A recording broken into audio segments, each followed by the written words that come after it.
So I'm going to show you my mummy's lashes. So this is Mummy Widdows, and this is my mummy's very difficult lashes. She's very deep set eyes, she's got a lot of eyelid, and she hasn't got the greatest lashes. And as you can see, her inner corners are very, very sparse.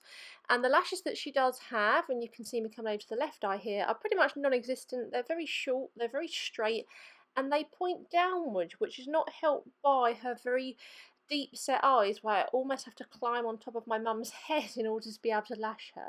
So in this video I'm going to show you how I go about prepping, cleansing my mum and lashing her very, very difficult lashes.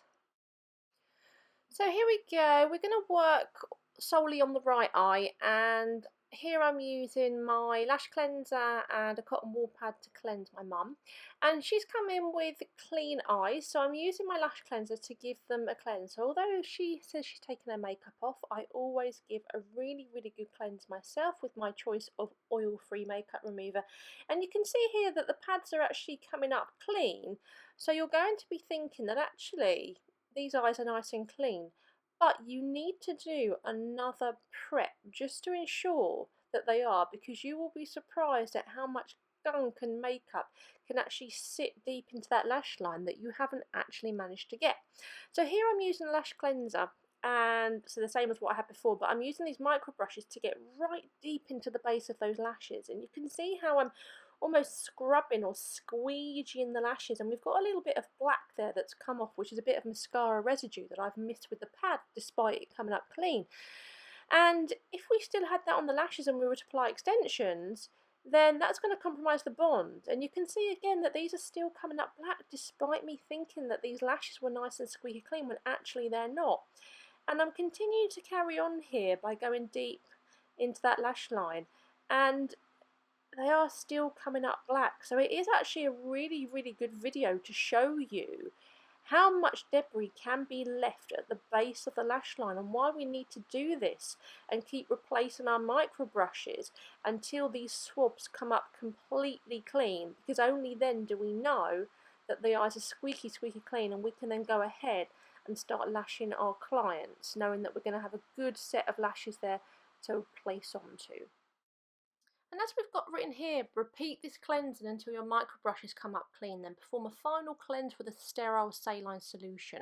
So once they came up clean, I would take my cotton pads, saline solution, and give them a good cleanse before we go in and lash.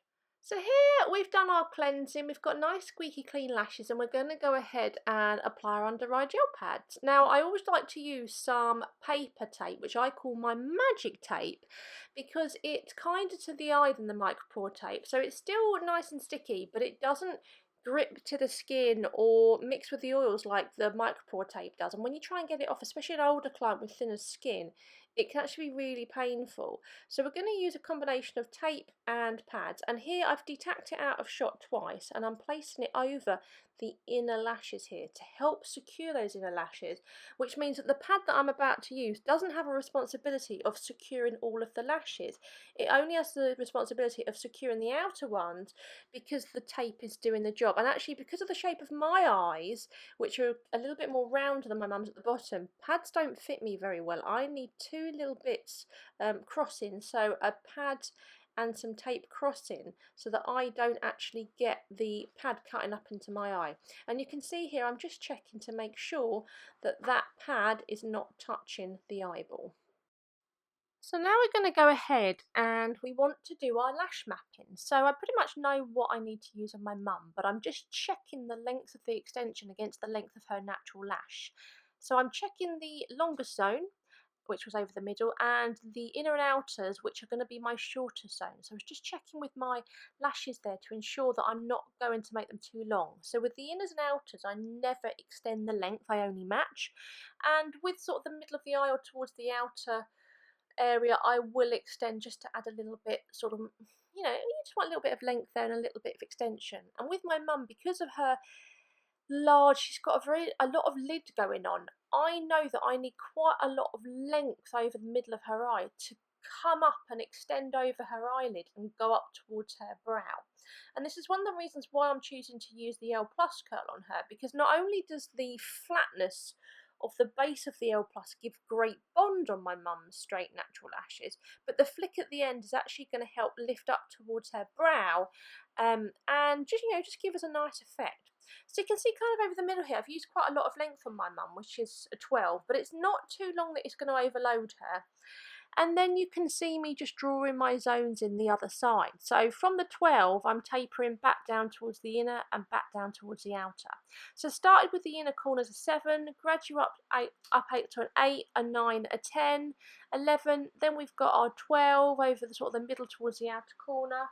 And then we're graduating back down towards the outer corner, where I'm going to finish with a 7, because that is where my mum's natural lashes, end up. They are really that short. And what I'm going to do here is I'm actually going to be using 2 little snips of tape to lift the eye up. So because my mum's lashes are very straight, they're very flat, they sort of sit very flat on the pads, I need to actually lift them up a little bit, which is going to give me easier access to them. So out of shot, I'm actually snipping some little bits of this paper tape with my scissors, and I'm going to be using this almost like little steri strips just to lift the eyelid. So I'm just placing it on, little lift, and then stick it back down. Just make sure you don't stab your client with your tweezers. And then we're going to be doing the same with the inner corner. So lifting, you can see how those lashes are lifting up just a little bit. And it's just going to help me, like I said, have a little bit easier access to those lashes that now aren't going to be sitting flat. And we must check with our dental mirror to ensure that there is no gap, because if you lift too much, you are going to expose that eyeball to the cyanoacrylate, which could lead to a chemical burn on the eyeball. So always make sure that you check with your dental mirror.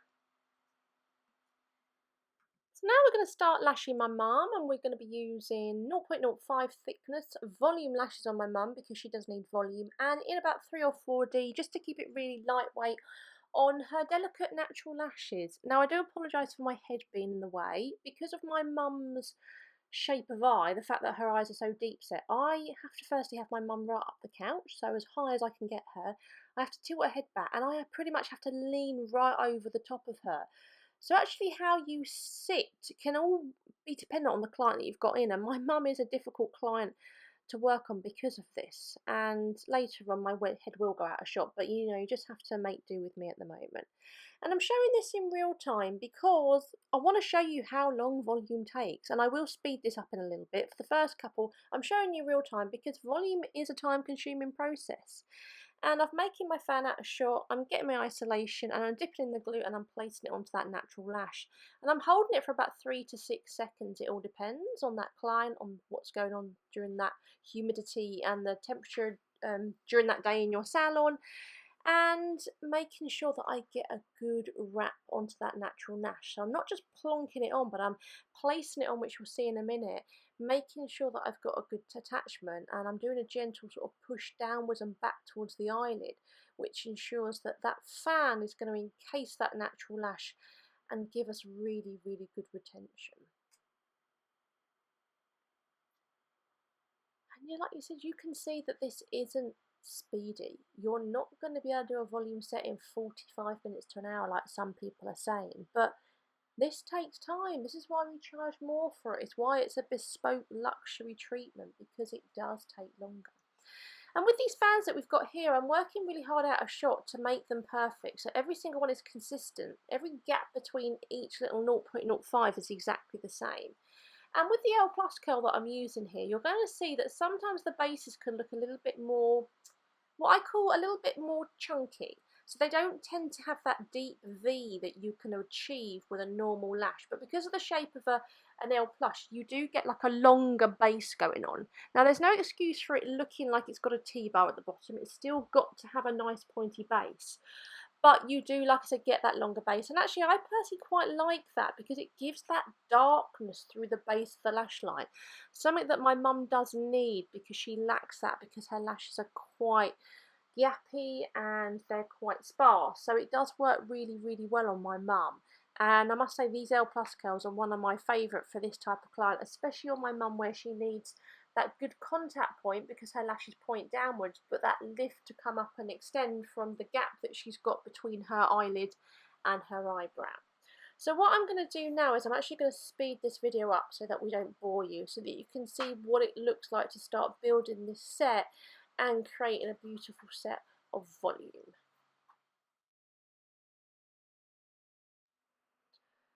And here we're speeding things up a little bit just to show you how we go about building our set.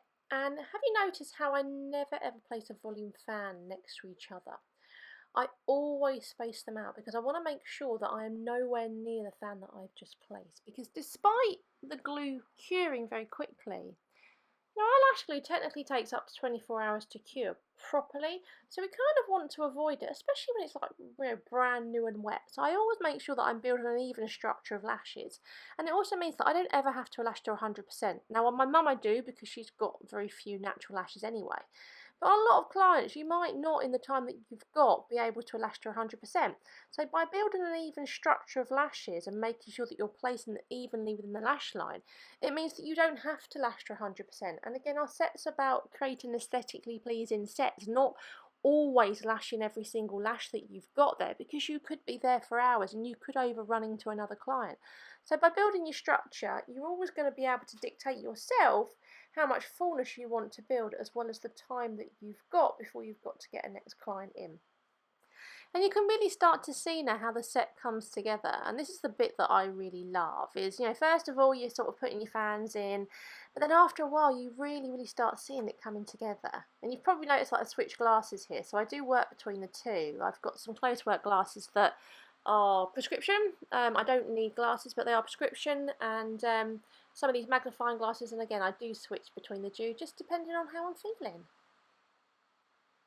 And here I'm now finished my set, so I'm going to be removing these bits of paper tape here, and I'm just removing them gently, and you'll start to see how this magic tape comes off really gently. If you try this with micropore tape, it can really stick to the skin, and my mum's skin is a little bit oily, so micropore tape on my mum is not a good option because it's really sticky. And here I'm just checking with my dental mirror and my tweezers just to make sure that we've got no lashes stuck to the pads. And it can happen, especially on somebody like my mum, whose lashes are very flat. And because I'm happy, I'm able to take my pad off, but very gently, just in case a few were stuck, which they weren't. And here I'm just removing a few lashes that have ended up on her face. And watch how this magic tape comes off. Now it comes off so lovely. So although I'm pulling the skin taut, which you must do on every client, look, there's no real snag in there of the skin. It is just a beautiful tape to work with. Really worth getting some of this, and we do sell it in the shop. And we're giving these lashes a lovely brush here, just so we can see how lovely and soft and fluffy they are. And here we have our finished results. So let's just turn our head a little bit, and you can really see the difference that lashes offer and why they are such an amazing treatment. Now, my mum's not got the best inner corner lashes, so there's a little bit of balance that's lacked here. But at the end of the day, I always say to my students, you've got to work with what you've got. You can't create something out of nothing. So it's much better than what she had before. We've tried our best to balance the set, and I think we've done a pretty good job, and she is happy with them. And here we go, nice close-up shot again of this eye. And for the purpose of the camera, I've lashed one eye, and then I would lash the other. Whether you choose to lash backwards and forwards is up to you. I train my beginners to do it. But like I said, what you choose to do is completely up to you. But for the camera, I've done one eye, and it gives you a great contrast as well about what you can actually really create on your client, and why you can see that lash extensions are such an amazing treatment, and why they're getting so much more popular day after day, because they are safe to wear.